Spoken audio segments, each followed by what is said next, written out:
Jordan, what's going on, man? What's your question for Kelli Stavast?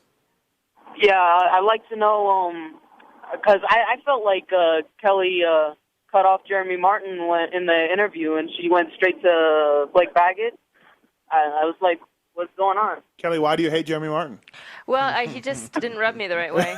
Whoa! I didn't like his hair. No, it's live TV, and believe me, I've got a producer yelling at me. One question, get on to the next. So it's certainly nothing against Jeremy Martin, who I was stoked to talk to on the podium. But, yeah, there's a dude yelling in your ear, move on, Yeah, right? you just got to get through it. I mean, we're trying to get through as many people as we can. And it's funny because sometimes I'll have all day with one writer, and then suddenly the next one they're telling me to cut it short and move on. And they're just working out the timing. And it's like, when we're off air, we're off air. Well, and also too, you're sharing the riders with the live announcers. Yeah. You know, they're getting interviewed and stuff. So yeah, it's kind of like a big dance up there on the podium. Yeah. So yeah, I certainly didn't mean to cut him off, and I apologize if I did. It was nothing personal or intentional. Secondly, is there somebody that maybe when you get up there you go, oh God, you know? Will Hahn. You dread interviewing?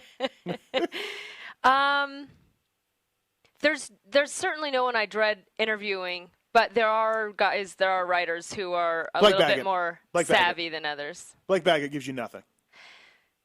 I mean, not his fault. Yeah. He just doesn't give much. Yeah. He doesn't make a lot of eye contact. But Marvin Musquin doesn't know when to stop. Yeah, Marvin is a bit tough. But Marvin, the beauty about him is it'll only ever be one question because he more than takes up his allotted amount of time. Right. So, and I don't know if you saw last season, but I actually had to pull the mic from him at Lake Elsinore at the finals. Yeah. It was the worst. I've never had to do that ever in my career. You're done, buddy. Yeah, and my producer's just screaming at, oh my God, pull the mic. And it is the worst position to be in. And I'm like, I'm so sorry, Marvin. We're going to have to leave it there. But yes. You get that same thing from Michael Essie too?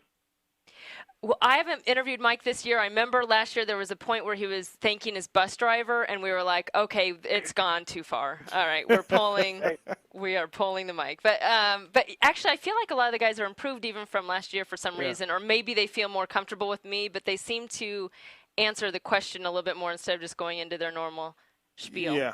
Some more than others. Thanks for the question. Thanks, Damien.